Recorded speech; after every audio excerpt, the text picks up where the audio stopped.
Okay, so you posed two questions last time, and then Matt added a third. So I'll just go through them briefly, and then maybe we'll just take them in order. So the first, if I remembered it correctly, was that taking for granted the hypothesis that rapid technological change is going to increase productivity at rates perhaps not seen for, maybe a century or more over the next few decades. Will GDP still be a useful measure for making decisions about how to allocate resources, or just to get an idea of what's going on? Yeah, maybe one thing that I want to dig into is useful for what, I guess. And it's also not the case that GDP is a perfect measure even without rapid technological growth. The second question Certainly not. was, I think this is probably the most interesting part. Can we see hints of this already?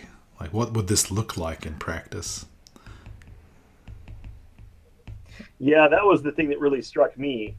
So the hypothesis that moving towards a post scarcity condition into abundance would render less and less of the productivity society generates legible or visible to our existing metrics like GDP. That's not my idea. I don't think that's all that new, and I think this is certainly something that folks have talked about, if not completely explicitly, then certainly in a roundabout way in the past. And then that idea didn't come from me. That idea is something that came from my team, from the other members of my team. What occurred to me, and that I think is quite a bit more interesting as a question, is what would the early signs of that transition or that shift look like?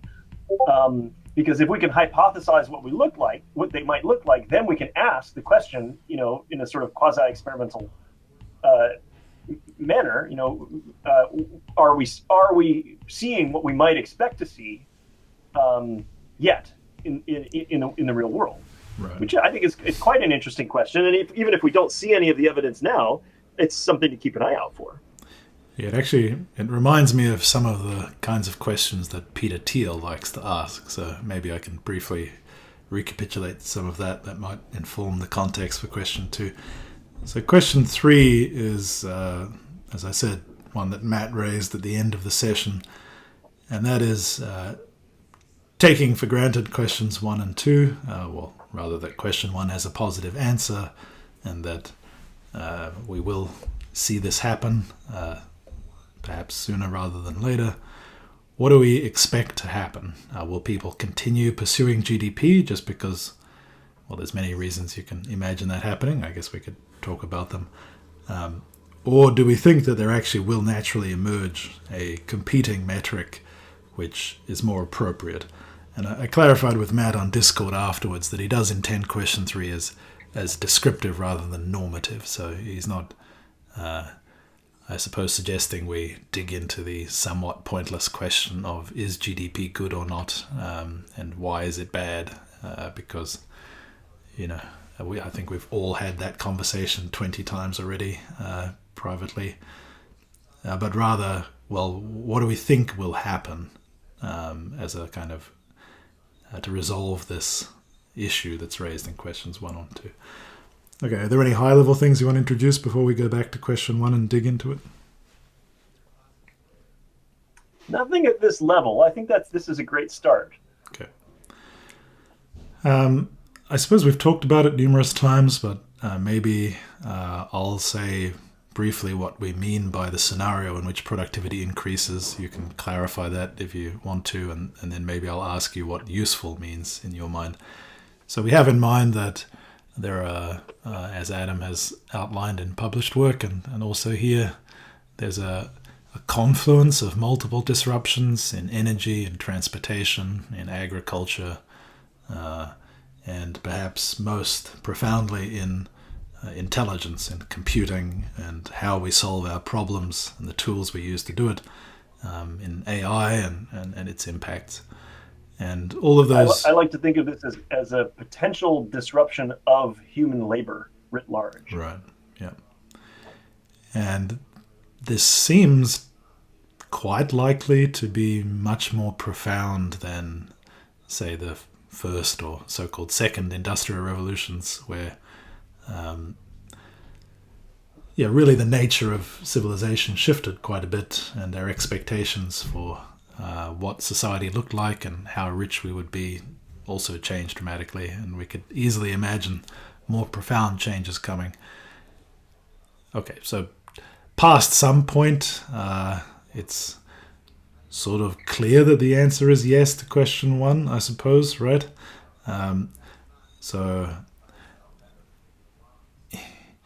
Is it a question of when we think GDP will become less useful, or should we examine first? Do we assign any probability mass at all to the idea that GDP, as currently construed, will remain useful for 50 years? Is there any chance of that? Yeah, the only scenario that I've been able to think of as I've mulled this over is that we will cling to what can be measured, and in the same way that we might the attractor basins for organizing economy will center around the things that remain scarce and the things that remain visible or measurable or legible to the to the metrics that we can bring to bear, like GDP and other metrics. It's sort of the spotlight, or not the spotlight, sorry, the street light effect, where you only see the things that are illuminated by the tools of illumination that you have, and so you end up only observing, in a small area. I think that one could make the case that just as we've sort of seen a rise in a service sector of the economy, and we've seen new jobs and new occupations arise, it's just since the digital revolution and the disruption of information and communications, lots of new forms of value creation that didn't exist before. I mean, the quintessential one is YouTube influencer, this job.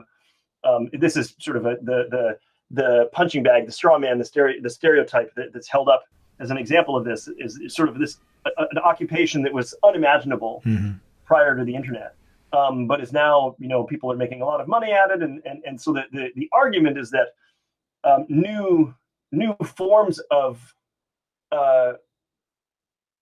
new forms of value creation will emerge, and traditional economics of scarcity will organize around those, and so you'll have sort of this natural tendency for the way that we organize our society around scarcity to essentially gravitate towards whatever new forms of employment and other occupations can be organized around what remains scarce. Maybe let's take. So this is sort of a self-fulfilling prophecy there, right? It's as it were. This is again. This is all sort of, I'm steel manning a position that I don't really believe in. This is sort of one scenario that I can imagine. Let's take a step back for a moment. Sorry, and it's just sorry. Yeah. Okay. So go ahead. Go ahead. Go ahead. Yeah, I was just going to say that maybe it's worth attempting to define a little bit what GDP is and how it's measured. I don't think I have a good grasp on it really, but I guess I imagine the history of being something like the following, that until you had centralized states that were able to levy taxes and collect them and sort of see into economic transactions well enough to tax them, there probably wasn't a good central understanding of what was happening in an economy, and our ability to measure GDP is kind of a function of the government's ability to kind of be interested in economic transactions in order to tax them, and perhaps things that aren't taxable or the government isn't interested in taxing maybe are less likely to be contributing to GDP just by virtue of the way it's defined. And it's not only the thing you're in. I mean, it's not like people set out to say this is what counts in the economy, and then let's go measure it, and then that's GDP. I have to imagine that it's more like, what are we already measuring? Like, what is convenient to add up to get a number, and then we call that GDP. I don't know if that's correct or not, but I can imagine that for the purposes of our current discussion, do we mean by GDP like the sum total of all transactions where some sort of currency is exchanged, like the transactions in the market, in the economy, like all the wages, all the purchases? So my understanding is that that's broadly correct. The GDP is sort of triangulated upon, and I don't know what formal methods the government agencies that are responsible for this are, but each country will have an agency that has a formal methodology for how it evaluates and then reports on GDP.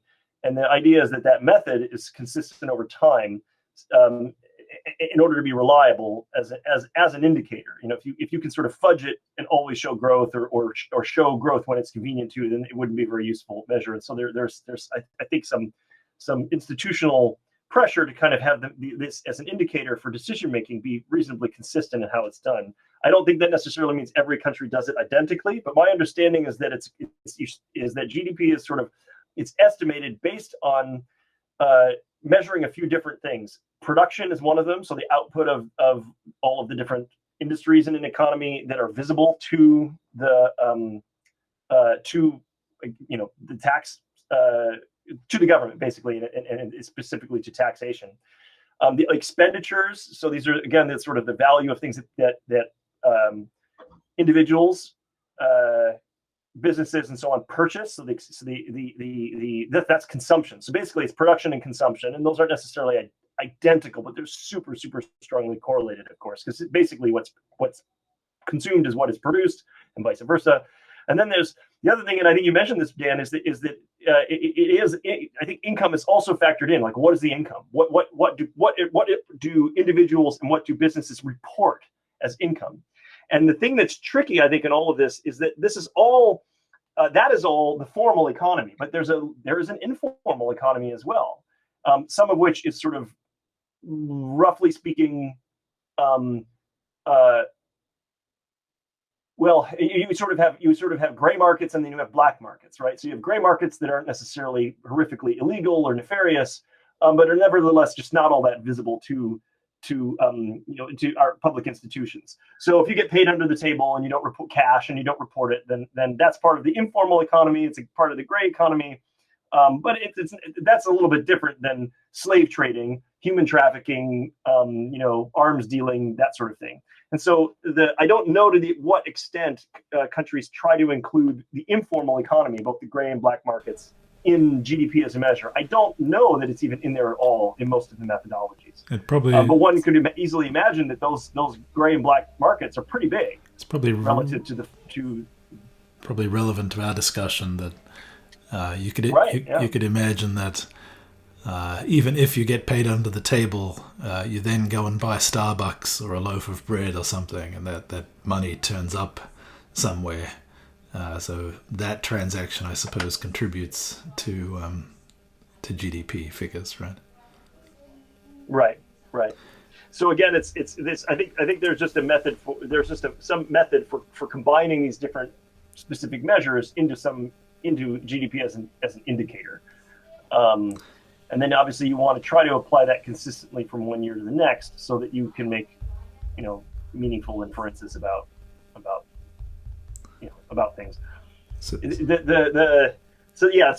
the method. Then the real question, and I think this wraps down into question 3, is what are you really measuring there? Why are you making decisions around that? Yeah, here's a question. So when the cornfields are ripped up and covered with computronium to better serve our AI overlords, how does that show up in GDP? I mean, I'm talking about capital investment, I guess. So a lot of capital investment, I mean, it has influences on the economy because you have to, pay the meat bags to lay down the computronium and, buy the tractors to dig up the corn and all that. but maybe 90% of that money is just going to TSMC, right? So you pay 50 billion to TSMC and they give you a bunch of computronium and then you put it somewhere. I mean, those flows that are like foreign purchases and then locally just kind of capital investments, are they sort of they counted over multiple years, or they just sort of show up in GDP figures in the year that the investment is made? Do you have any idea? I mean, it might be highly relevant I really don't, and that may be where that may be a reason why the methods, as I've looked at them, why production, consumption, and then also income are the three main things that are examined as part of constructing GDP as an indicator. And income, how households, how businesses, individuals, how they report what's coming in, that's different than what's being produced and what's being consumed. And maybe what you're getting at, which is how if you build some or invest or commit to some productive capital of some kind, how do you account for that? Like where and when, and how do you account for that outgoing expenditure, and then whatever comes in from that, and when, and over what period, and so forth. And I suppose there are standard accounting practices for how that income is defined. Again, assuming you're in the formal economy and you're reporting on it, and not in the black market and hiding it. So I think also it seems to me a key reason to believe that GDP is going to become less useful is the following kind of scenario. And just this morning, I don't know if you saw DeepMind's latest assault on human dignity.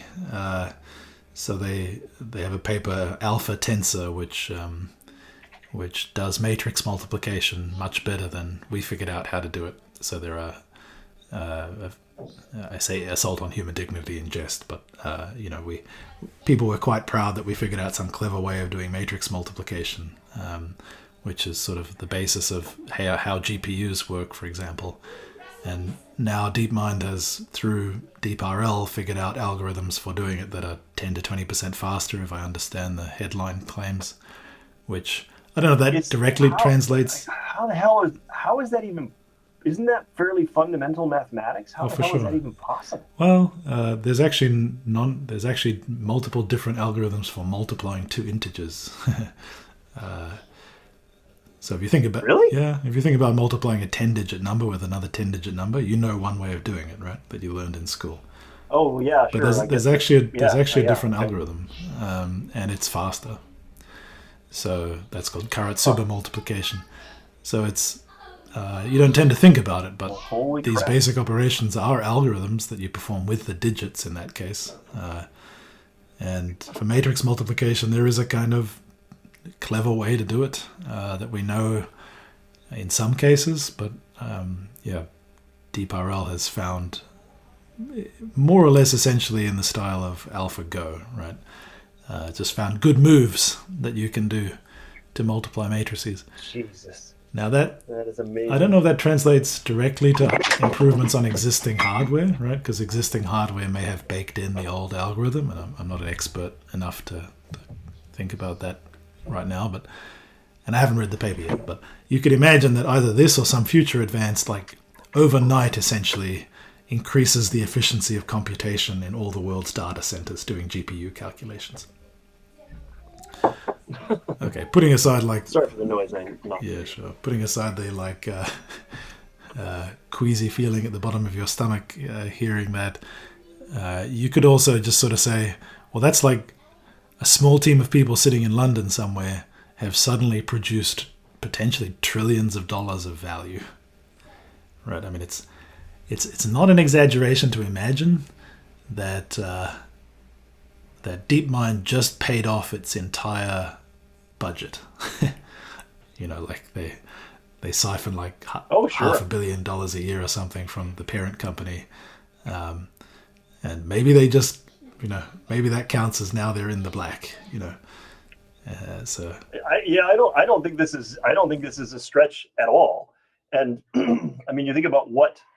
So one of the things that I have on a list of observations to share there are a few things here, but one of them was that I wanted to bring up, and it's relevant here, is GDP as a metric. One of the things that it doesn't measure is avoided cost. So if you figure out how to do something more efficiently, and then you start doing it more efficiently, that is not something that GDP. There are other measures, of course, for for avoiding cost avoidance and opportunity cost, and things like net present value. And there's also there are other number of indicators and other tools that we can use to capture these things. But certainly one of the things that's missing in GDP is anything to do with improving the efficiency against a counterfactual, right? So you're creating a new real scenario relative to whatever some counterfactual future might have been without that progress or improvement. And if you were to account for that, well, and you just raised this perfect example. Well, yeah, I mean, if DeepMind figures out a trick that can save 5% of the energy consumption at the data centers that Google uses, it pays for itself. It paid for itself.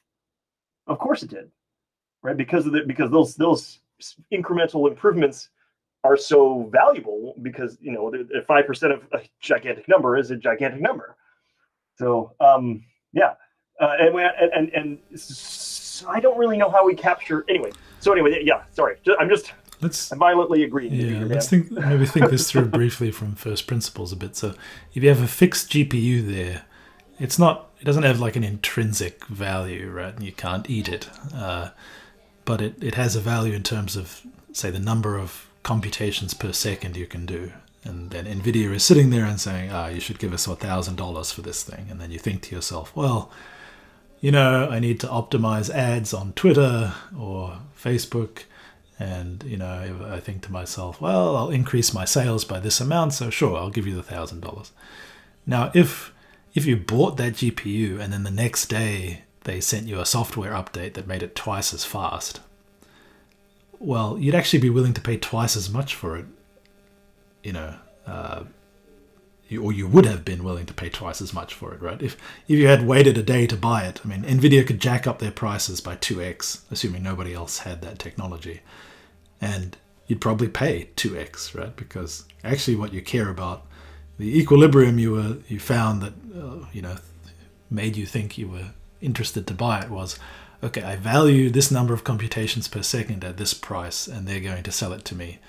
But once you've already bought it, and then they send you the software update, and maybe you don't have to pay because some crazy people just publish it for free, then like it's kind of deflationary, right? It's like your asset actually became half as, like, maybe you're happy, but maybe you're also pretty pissed because, like, on your balance sheet, your asset's now worth half as much according to market prices. Well, in a more abstract sense, technological progress is, especially that we've seen in computing. Moore's law has been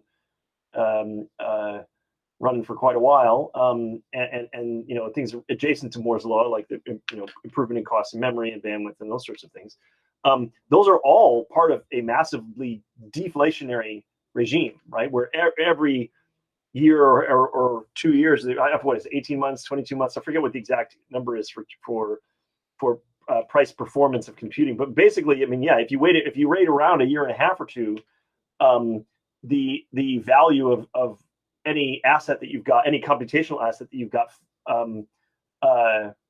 it drops because of the progress that's being made. And so there's this massive deflationary dynamic that's happening there.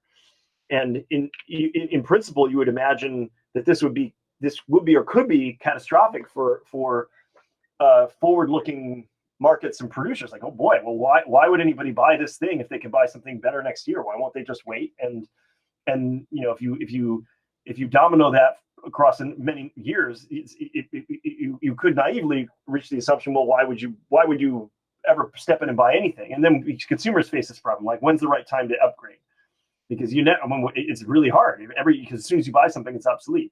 But what we've seen, which I guess again, it bucks against that naive assumption, is that it's so valuable to use these things in the meantime, and so much additional value is being and usefulness is being created by these products and services, that it's still worth it, despite the fact that they rapidly lose value. So people will still buy a $600 phone knowing that it'll be worthless 3 years from now. And for lots of other assets, that's not true. Like you wouldn't, it would be crazy and reckless to do that with a house or something like that. But for these technology assets, yeah, or tools or whatever you want to think, however you want to think of them, it is a strange thing already that we're I don't know if I think we're probably imperfectly coping with that. Maybe right now, maybe it's worth contrasting of, the situation of your consumer buying an iPhone with the capitalist buying a GPU. This goes back to conversations we had many years ago reading Das Kapital, I guess, where the capitalist has to upgrade the technology, right? Even if they don't expect, they expect to be deflationary because they're in competition with other producers. That's right. And you can't, especially for tech companies, I mean, you can't afford to fall behind that curve because catching up is exponentially harder than staying there. And so there's just like the fear of missing out is so extreme that, you got to buy the thing, even if it's going to depreciate in value super fast. You got to buy all the GPUs so you can throw some graduates at it and pray to God that you'll have some sort of deep learning capability in a few years before DeepMind eats your industry or whatever. So yeah, I think it's very different to being a consumer, just kind of eyeing and waiting and thinking, hey, I can get more for my buck later. If you're also a producer, you don't have that luxury. That's a good point. Yeah. Yeah, let's come back to the question of utility. So when you say maybe GDP will become less useful, I guess we've now covered a few examples why that might be the case. We could have also mentioned energy as a deflationary factor, right? I think that's an important one in GDP as well. So so what? GDP becomes kind of useless. Most people, I think, there's a kind of general perception in society that GDP is kind of an evil thing anyway, and optimizing it is kind of the devil's work, at least in American and Western society. In China, they think quite differently. But so, yay, GDP is dead. What's wrong with that? Yeah, I mean, so right now we're sort of locked into GDP because it is, for all its faults, it has the merit of being a pretty decent proxy for very high level to a first approximation prosperity. And again, it's sort of the highest level, and looking down, I think ultimately that's what it's been in the past useful for. And it of course, what it does is it's looking at production and consumption and income, and maybe a few other bits and pieces in the methodology to kind of cobble together and try, as I said, triangulate in on some combined indicator. But basically, what each of those things are a reflection of is how busy humanity is at rearranging the stuff of the world, the matter, the energy, the information, from less useful configurations into more useful configurations. And the more that we do that, the more we prosper, to a first approximation. Now, the criticisms of GDP, of course, are that production and consumption and income are not perfect proxies for human well-being and happiness and quality of life and so on.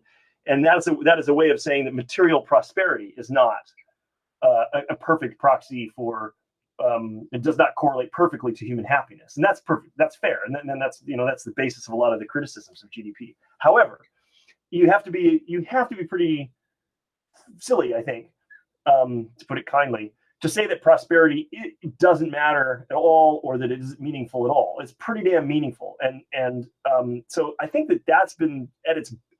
If I had to put my finger on it, I would say that is probably the basis of GDP's usefulness historically, is that it's basically been a decent, imperfect but decent way to quantify material prosperity.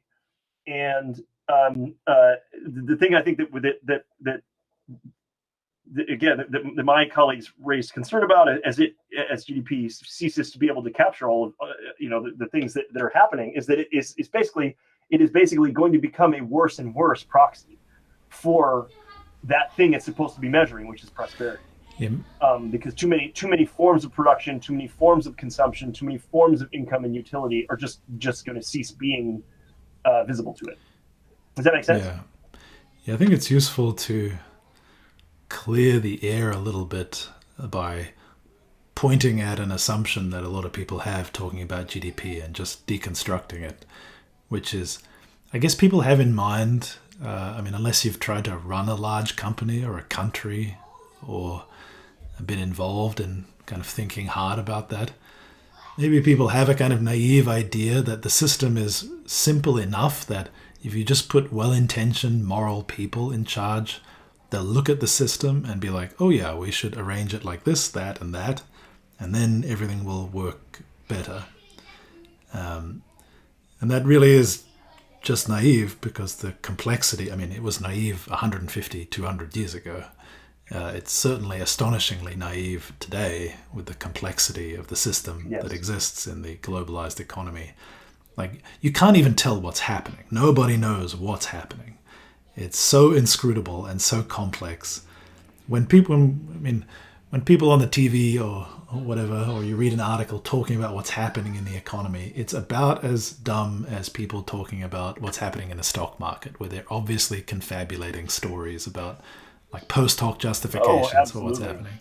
It's astrology. It's silliness for sure. So if you buy into that impression, you might think that, okay, if you just put good people in charge and they can see what's happening, then they'll arrange things in a smart way, as if that might be possible. But once you see through the veil and realize nobody really knows what the hell is going on, then the idea, the question is, well, what else do you do?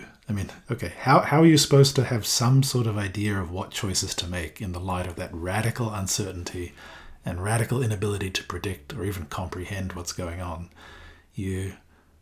So GDP represents, it seems to me, the attempt to try and extract from that some kind of signal, which you can then attempt to nudge in some direction or another, from a position of radical humility about how little you understand what the hell is going on, to then just try and push the system in some direction.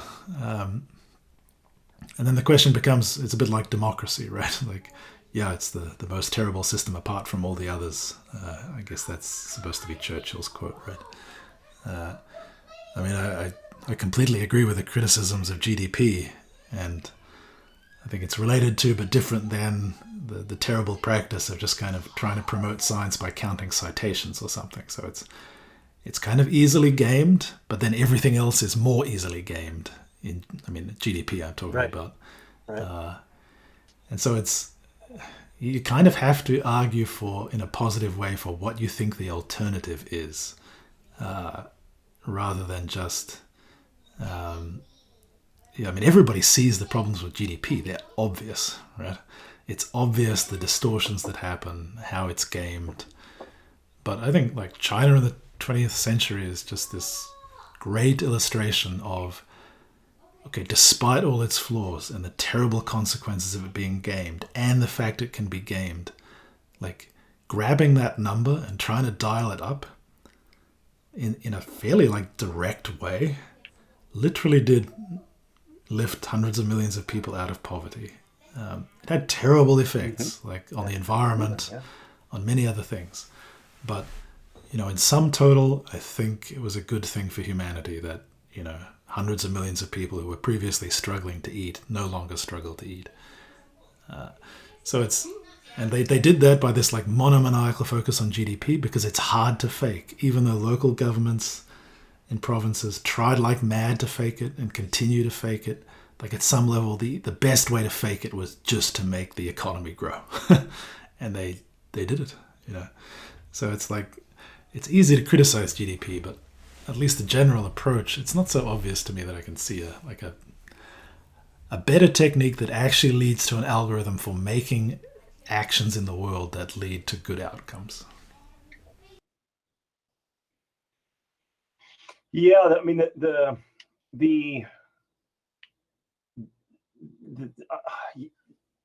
I guess in my mind there are two things that are happening. One, okay, so set aside so I mentioned three things, and I'm just looking here at, for example, in the UK's Office for National Statistics, what GDP is comprised of, how it's constructed. And production, consumption, and income are listed, and there are other similar sites like that. Set aside income for a moment and the role that it plays. Just think about production and consumption. People make stuff, and people buy stuff and consume it, use it, utilize it. Why would that be a good measure or a useful measure as a quantity of something to maximize? And what could be an alternative? You might. When you combine those two things together, production and consumption, you could imagine trying to measure something like throughput. Like, what is the energy throughput? What is the material throughput? What is the information throughput in this system? If you were to think of it as an organism or a machine or an engine or something like that, what does its metabolism look like? What is its throughput? It's taking in, sort of, these inputs, and it's somehow exporting entropy locally, and it's creating greater order or usefulness or something analogous at any rate to entropy, I suppose. And then it's exporting this, this waste or less useful stuff, and the result of that is prosperity from a human perspective. The thing there, and I think we could. So, for example, I think we could imagine alternative ways to measure throughput. The problem is that throughput alone doesn't necessarily guarantee that the activity is useful. So you could imagine, and I think GDP has been criticized for this too, that you could have a lot of busy work. You could dig ditches and fill them in, to use the proverbial example, right? You could pay people to dig ditches and fill them in and keep them busy. And I think that was Keynes arguing for just something different, arguing for government stimulation of the economy. But to keep the throughput going, to keep the blood pumping through the system, as it were. And the problem with that is that there's no guarantee that throughput alone is useful or that it's useful, that it's valuable, that it's creating value. You could imagine doing a lot of useless busy work. And so if we were going to, I think the power, maybe the luck of stumbling across GDP as a measure, is that it combines those two things. It measures productivity, which in its sense is the throughput or the busyness of the system, and but it also looks at consumption, how consumption is paired to that. Because I think this is one of the arguments again for the marginal theory of value and against the labor theory of value, is that things are only as valuable as consumers are willing to enact, right? So a pair of shoes that's crap that nobody wants to buy have no value. It doesn't matter how much labor we put into making them. If nobody will buy them and everybody thinks they're rubbish, then they're not useful. And so the consumption is the part of GDP that ground truths the reality of the usefulness. And if people won't buy things, if people don't want things, if they refuse to consume them, well, then they're not useful. So you would have to pair some measure of throughput with some measure of usefulness or utility, or otherwise something about value that's meaningful to the beneficiaries, us, individuals, families, communities, whatever, of all of that activity, that throughput, that productivity. And so the second part there is what I think is hard. Measuring throughput, I don't think is all that difficult. I think we could measure how much energy and material is going through the system, maybe even how much information. You're welcome, Splash Ponds. But I can't think of a trivial, super easy way other than consumption, a better alternative to consumption for measuring what is useful to people. And so if it were me, that would be the thing I would think about.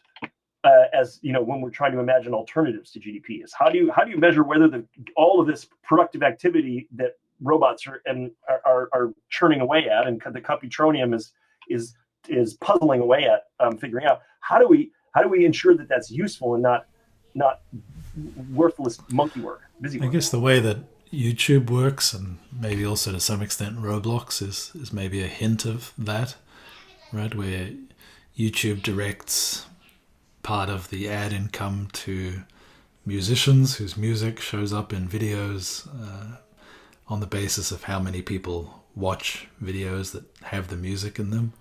So that's kind of a much more direct measure in some way, right? It's sort of like the idea that you could almost quantify the degree to which having a track from, I don't know, Beyonce on your video increases the probability people will watch it for 10 seconds longer. That turns up in just the raw amount of time people watch it, and then that value can be fed back somehow.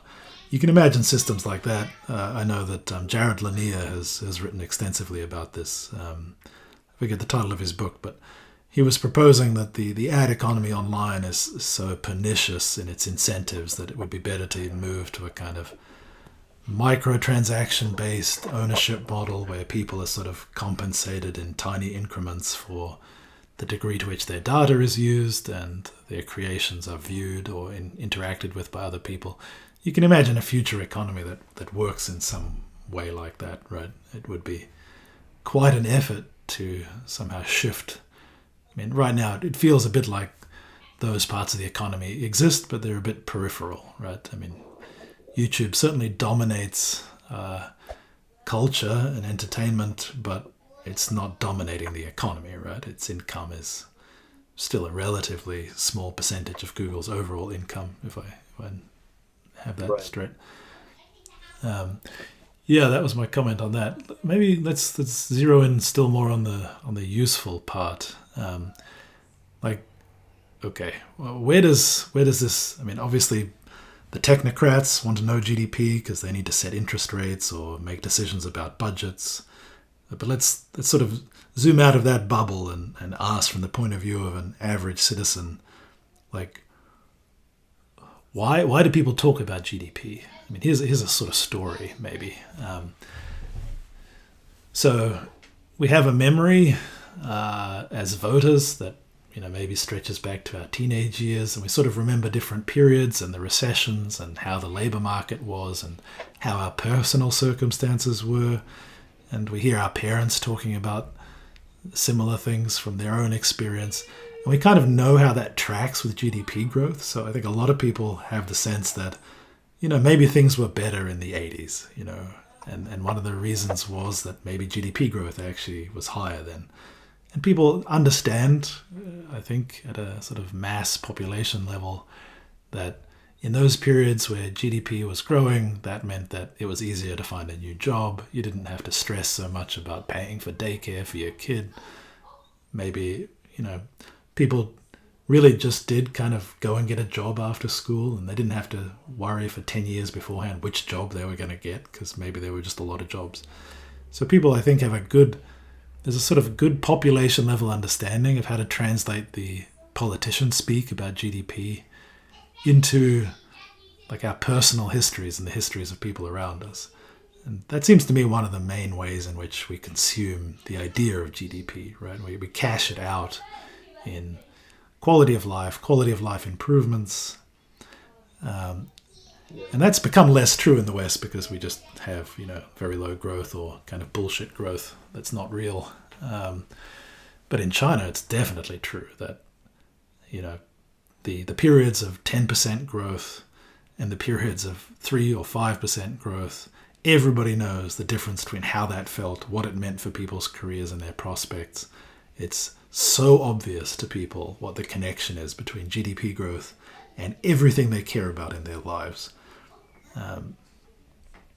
So that's clearly a way in which it's broadly useful and not just from a technocratic steer the ship kind of perspective. So that's two ways it's useful. Can you think of any others, like steering the ship and like convincing voters or citizens to like not overthrow you?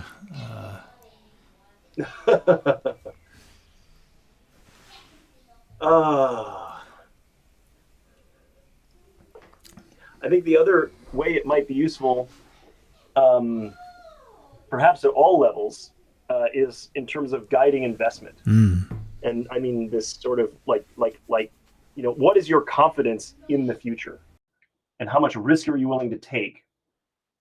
How much investment and what kind of investments are you willing to make? Would you want short term, very you know um, low risk, high security investments because the future is extremely uncertain and frightening and potentially very bad? Or are you confident enough in the future that you're willing to take risks or make longer bets or whatever it might be? And I think that this can happen at the level of government, at the level of entire industries, at the level of individual companies, and then, of course, the level of even down at individual households.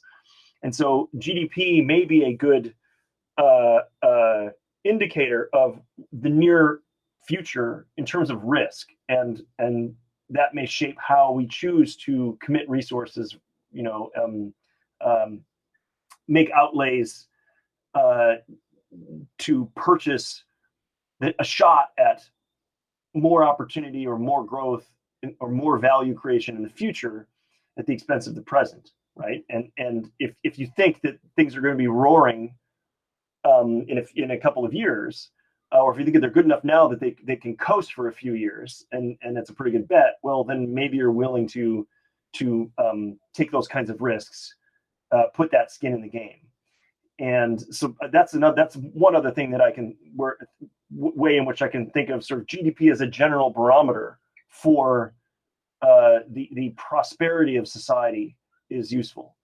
Because if you think society is very prosperous, you're probably willing to take more risk. If you think things are not prosperous or they're heading in the wrong direction or whatever, then that's more of a batten down the hatches kind of situation, and then change your posture towards risk and towards the future. Mm-hmm. Yeah, okay, so that's kind of GDP as coordination signal in part. Yeah, all right. So maybe we've only got 10 minutes or so maybe let's come back to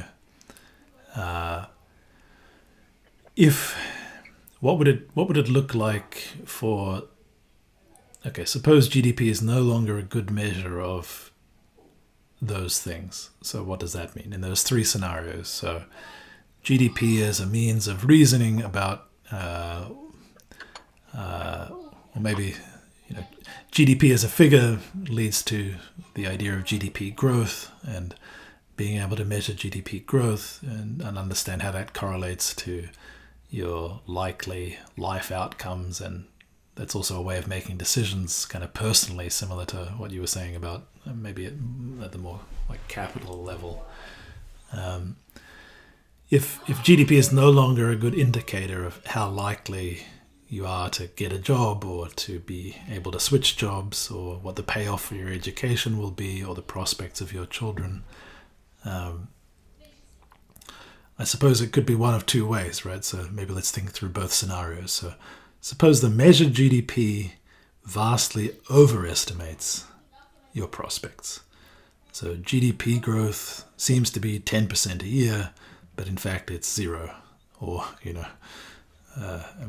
Chinese people kind of find themselves in this position. The advertised GDP growth maybe is 5, but if you ask people, they kind of all think it's 0 or negative maybe currently. So what does that mean for you personally? Well, it means that it's kind of a loss of faith somehow, like a loss of trust, right? You just kind of stop that the ability of that number to kind of coordinate everybody to be optimistic, and in some ways a self-fulfilling prophecy, right? If everybody is kind of optimistic, then maybe growth actually happens. That kind of fails and people become cynical and they just start to not trust that number, and absent that number, maybe they just kind of batten down the hatches and expect the worst. I don't know, maybe that's one scenario. Right. I mean, the willingness to accept risk is certainly a part of the dynamic of the self-fulfilling prophecy there, for sure. Right. Okay, so that's if the GDP figure overestimates. Becomes decoupled from real measurement of the economy and is an overstatement. If it's a vast understatement, so that GDP stays flat, but actually there's an insane amount of growth, or just a high level of productivity, then it matters how it's distributed, right? I mean, maybe as an individual, it's actually still maybe like your life is actually described by that GDP figure. Like maybe you actually have very poor prospects, and the stuff that's not being measured by GDP is over there in California and doesn't benefit you really.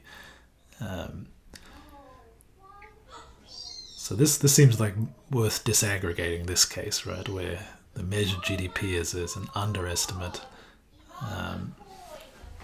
Well, I think we're saying that that's what our hypothesis, our working hypothesis here is that if anything, the technology increasing productivity and rendering things illegible to the formal economy, that GDP will therefore underreport the true productivity and true consumption, or the true, and by extension the true prosperity of an economy.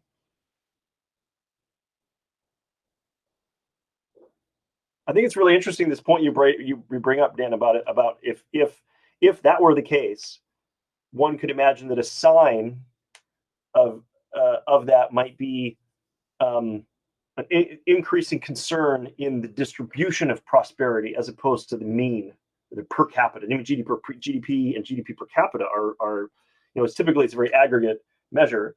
Of course, it's one of its flaws and points of criticism, is that it doesn't, it looks at the mean and perhaps the median. It doesn't really capture the distribution of prosperity. And if at least to my, just anecdotally, my intuition, that is what a lot of people are really pissed about. Is, man, there's a lot of prosperity, but don't tell me the world's all getting better. Don't tell me about that prosperity. My life still sucks. It's not fair. You have Jeff Bezos and Elon Musk around worth $200 billion, but I'm still struggling to make ends meet. This sucks. And yeah, that might be an interesting harbinger, a sign of this, perhaps. Yeah, I wonder if we should wrap up, but I'm wondering if to some extent, well, it's not really true of GDP, right? I mean, GDP measures, or tries to measure, what it's like what it's like right now, whereas when we were talking about your propensity to take risks or invest, that's a question of what you expect the GDP to kind of do over the future, right? So it's a little bit separate from believing that the current number really represents. It's kind of more like the trajectory, right? And I think one example of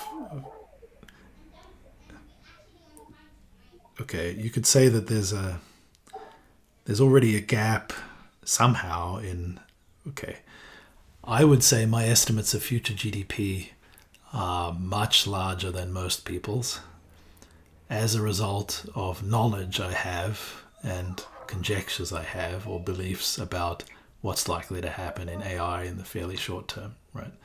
So that's a kind of knowledge that I will make personal decisions based on, that is a bit, I mean, it's of a similar kind to, what I'm getting at is that some of these things in GDP growth, if it measures investment, it's also partly a summary of the level of optimism of other people, right? It's kind of like you can look at other people's investments and be like, well, they know something I don't, I guess, but they certainly think things are going to be good in the future, so who am I to disagree? Let me take that risk and start a new business. To the extent that investment is part of GDP, it also tracks that to some degree, right? Right. And you could say that, well, people are making large investments in, say, AI and new companies based on cheap energy, and to the degree those investments exist, then that's also tracked by GDP. But I think we have, even with the wild investment in AI, a massive misallocation of capital based on what we already understand. Like, actually, there should probably be 100 times more capital going into these things. Right. Even based on fairly conservative. I mean, really, the world is quite out of sync with what we already know. So in that sense, GDP is a vast underestimate because that investment doesn't exist because, in a sense, there's like any dollar that's not invested in these kinds of places is just going to to go way. Exactly. Any dollar, that's right. Yes, exactly. It's just there's such a massive opportunity cost to not putting every spare dollar we've got into these things. And I would add on top of that AI. I think AI is obviously the main thing because it's the software. But I think the hardware is got to be part of the picture. So, for example, people were mocking Tesla's recent demonstration of their bot project, the Tesla bot, and some of that criticism is maybe justified. Some of it's a bit harsh because they've only been working on it for a little while. But the main thing that I took from it was just disappointment that the entire world isn't already seeing, oh my gosh, we should be throwing hundreds of billions of dollars at this. Why is it only Tesla with so far a peanuts budget and a 20-person team, and they're getting mocked because of it? I mean, the joke is on all of us. The joke is on us, watching not them. The first person to come out of they dig a mine and it's a gold rush, and they come out of the mine and they're hauling their gold out in buckets, and you're like, buckets are so lame. Like, who cares? Right. Yeah. Exactly. Okay, we should leave it at that. I know we're. Go ahead. Can I toss a couple of things in here that we can think about next time? I think this falls under the idea of the composition of GDP. I think one of the things that we ought to think about. This is for question 2. Can we see hints of this already? I think the composition of GDP is revealing there. Like, what are we measuring?